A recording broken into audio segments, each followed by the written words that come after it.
안녕하세요, 라큐입니다. 요즘 한국에서도 APL과 같이 좋은 퀄리티의 토너먼트들이 많이 열리기 시작하면서 토너먼트를 플레이하는 유저분들이 많이 늘어났는데요. PC 게임을 플레이하시던 분들은 토너먼트 공부를 어떻게 시작하시면 좋을지 어려울 수도 있어요. 이와 관련해서 GTO 위자드에 좋은 아티클이 하나 있길래 이거를 바탕으로 캐시 게임과 토너먼트는 어떻게 다른지를 설명해 드리려고 합니다. 가장 먼저 대부분의 포커 토너먼트는 캐시게임과 다르게 NT가 존재합니다. 그리고 이 NT는 프리플랍의 전략을 크게 바꾸는데요. NT란 모든 플레이어가 매판 의무적으로 내는 금액을 의미합니다. NT가 있으면 시작부터 팟에 많은 칩이 들어가게 되고 이는 플레이어들이 더욱 적극적으로 팟에 참여하도록 만듭니다. 지금 화면에 보이는 차트는 100BB에서 버튼이 오픈을 2.5BB로 하는 레인지인데요. 왼쪽은 캐시게임, 오른쪽은 NT가 포함된 토너먼트 레인지입니다. 먼저 왼쪽을 보시면은 캐시게임 같은 경우에는 43.5%의 레인지를 오픈을 하고 있는데 오른쪽의 토너먼트 레인지를 보시면은 53.1%의 훨씬 넓은 레인지를 오픈하고 있는 것을 확인하실 수가 있습니다. NT로 인해서 커진 팟이 버튼이 오픈할 요인을 만들어주고 있기 때문인데요. 예를 들어 캐시게임에서는 에이스 3 옵스, 에이스 주스 옵스, 잭 주스 3 이런 카드들을 오픈하지 않지만 NT가 포함되어 있는 토너먼트 포맷에서는 이런 핸드들을 모두 오픈하는 것이 가능합니다. 그리고 이렇게 NT에 의해서 레인지가 넓어지는 경향성은 빅블라인드에서 방어를 할 때 더 크게 작용을 하는데요. 이 버튼의 오픈에 대해서 방어하는 빅블라인드의 레인지를 각각 확인해 보겠습니다. 지금 보시는 차트는 버튼의 2.5BB 오픈에 대해서 빅블라인드가 방어하는 차트인데요. 왼쪽에 캐시게임 차트를 보시면은 레이즈가 13.8% 그리고 콜이 30%로 총 43.8%의 레인지를 방어한다고 보실 수 있습니다. 그런데 오른쪽 토너먼트 레인지를 보시면은 레이즈가 14.1% 그리고 콜이 60.5%로 거의 75%에 가까운 레인지를 방어하고 있는 모습을 확인할 수가 있습니다. 특히 모든 3D 카드들을 모두 방어하고 있고 플레이어빌리티가 낮은 퀸 4 옵스, 킹 듀스 옵스 이런 핸드들을 모두 방어하고 있는 모습인데요. 이는 NT가 있는 상황과 없는 상황에서의 파 노즈가 크게 다르기 때문입니다. 위쪽에 파 노즈가 적혀있는 부분을 확인해 보시면 캐시게임에서는 27%라고 적혀 있는데요. 이는 포스트 플랍이 없다고 가정했을 때 빅블라인드가 이 오픈을 방어하기 위해서는 적어도 27%의 에쿼티가 필요하다는 뜻입니다. 하지만 토너먼트에서는 이 배당이 크게 좋아져서 22%의 에쿼티만 존재해도 방어를 할 수 있게 되죠. 그래서 이러한 넓은 레인지가 토너먼트를 처음 공부하시는 분들의 경우에는 매우 어색할 수가 있는데요. 그래서 핸드 레인지부터 다시 공부를 하시는 것이 매우 중요하다고 볼 수 있겠습니다. 토너먼트가 캐시게임과 다른 점 그 두 번째는 스택 사이즈 다이내믹입니다. 토너먼트는 블라인드가 계속 오르게 되고 스택을 마음대로 채우는 것이 불가능합니다. 캐시게임에서는 US 스택 100BB의 게임을 주로 공부하면 되는 반면에 토너먼트는 10BB, 20BB, 40BB, 심지어는 100BB, 200BB도 전부 다 공부해야 됩니다. 그리고 쇼스택 게임이 될수록 올인 전략이 굉장히 중요해지는데요. 올인을 하게 되면 자신의 에쿼티를 무조건 실현시킬 수 있고 상대방의 에쿼티를 디나이할 수 있기 때문입니다. 그리고 본인뿐만이 아니라 상대방의 스택 사이즈를 고려하는 것도 굉장히 중요한데 스택 사이즈에 따라 느끼는 프레셔가 다르기 때문입니다. 예를 들어 컷오프가 9BB를 들고 오픈 서브를 고민하는 상황을 가정을 해볼 건데요.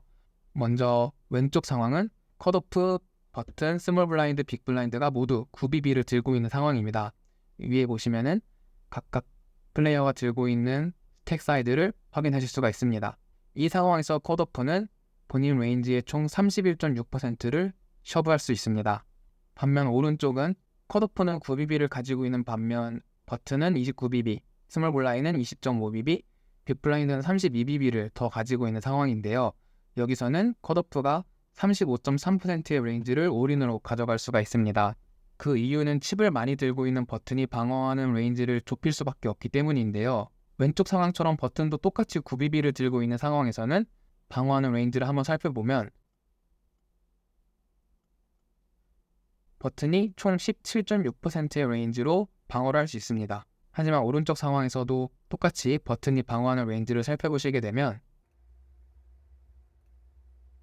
버튼은 올인이 3.1%, 콜이 10.8%로 총 14%의 레인지만 방어할 수가 있습니다.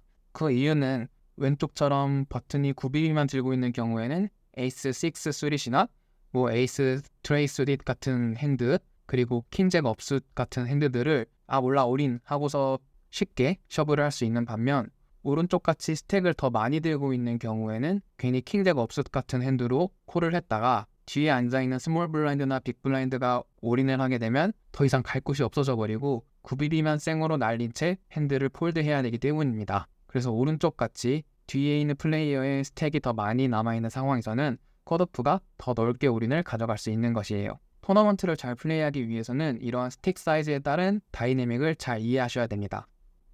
토너먼트가 캐시게임과 다른 점 그 마지막은 어디선가 한 번쯤은 꼭 들어보셨을 ICM입니다. 캐시게임은 내 칩이 곧 돈입니다. 그래서 내가 참여하고 있지 않은 팟에서 다른 플레이어들끼리 올인을 하든 뭘 하든 나에게는 아무런 영향이 없죠. 하지만 토너먼트는 칩이 곧 돈이 되지가 않습니다. 다른 플레이어끼리 서로 올인을 해서 한 명이 떨어진다면 나는 아무것도 안 했지만 내 상금 기대값은 올라갈 수가 있기 때문이죠. 즉 앉아서 폴드만 해도 돈을 벌 가능성이 있다는 얘기가 되고, 이는 토너먼트에서 레인지를 더욱 타이트하게 만드는 요소가 됩니다.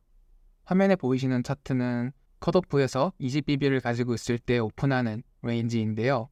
왼쪽은 ICM을 고려하지 않은 레인지입니다. 보시면은 31.8%의 레인지를 오픈하고 있는 것을 보실 수가 있죠. 그런데 오른쪽은 ICM을 고려한 레인지가 되는데요. 이 경우에는 28.5%만을 오픈하게 됩니다. 왼쪽에서 ICM을 고려하지 않은 경우에는 오픈했을 사파켓이나 퀸 6 수릿 같은 핸드들을 ICM을 고려하게 되면은 오픈할 수가 없는 것이죠. 이렇게 타이트해지는 경향은 특히 파이널 테이블이나 버블 구간처럼 페이 점프가 큰 구간이나 다른 쇼스택 플레이어가 있을 때 더욱 크게 드러나게 됩니다. 폴드하고 가만히 앉아만 있어도 더 큰 상금을 받게 될 확률이 더욱 높기 때문이에요. ICM에서 제일 중요한 개념은 내가 가지고 있는 마지막 칩 하나의 가치가 가장 크다는 것입니다. 내 스택에 새로운 칩이 추가되더라도 그 칩의 가치는 내가 원래 가지고 있던 칩의 가치보다 항상 낮습니다. 그 이유는 토너먼트에서는 1BB만 들고 있어도 더 높은 상금을 노릴 기회가 있기 때문입니다. 캐시게임에서는 올인 싸움을 이겨서 칩이 2배가 된다면 내 스택의 가치도 정직하게 2배가 되는데요. 하지만 토너먼트에서는 올인을 이겨서 내 칩이 2배가 되더라도 기대 상금은 2배보다 적게 올라가게 됩니다. ICM 에쿼티를 계산하는 툴을 이용하면 내 스택의 가치가 실제로는 얼마인지를 계산할 수 있는데요. 그러한 계산기를 활용해서 한번 예시 상황을 분석해 보도록 하겠습니다. 먼저 5명의 플레이어가 남아서 토너먼트를 하고 있는 상황을 가정을 해볼 건데요. 1등은 220불, 2등은 140불, 3등은 100불, 4등은 70불, 그리고 5등은 50불을 받는다고 가정을 하겠습니다. 상금 스트럭처는 APL의 메인 이벤트를 참고해서 만들었어요. 그리고 5명의 플레이어가 가지고 있는 스택도 나와 있는데요.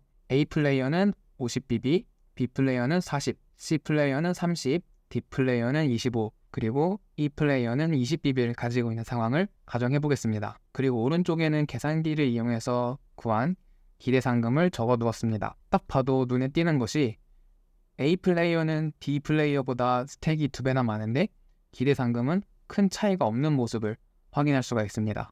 이 상황에서 C 플레이어와 D 플레이어가 서로 올인을 한다면은 어떤 일이 벌어나는지를 한번 살펴보도록 할 건데요. 먼저 C 플레이어가 승리하는 경우입니다. C 플레이어가 승리하게 되면은 총 55BB를 가지게 되고 D 플레이어는 탈락을 하게 됩니다. 이때 가장 눈에 띄는 부분은 올인 싸움은 C 플레이어와 D 플레이어가 했는데 A, B, E 모두 기대 상금이 처음과 비교했을 때 늘어난 모습을 확인할 수가 있습니다. 즉 A, B, E 플레이어는 그냥 가만히 앉아서 폴드만 했을 뿐인데 C와 D가 싸우게 됨으로써 자신의 상금이 올라가게 된 것이죠.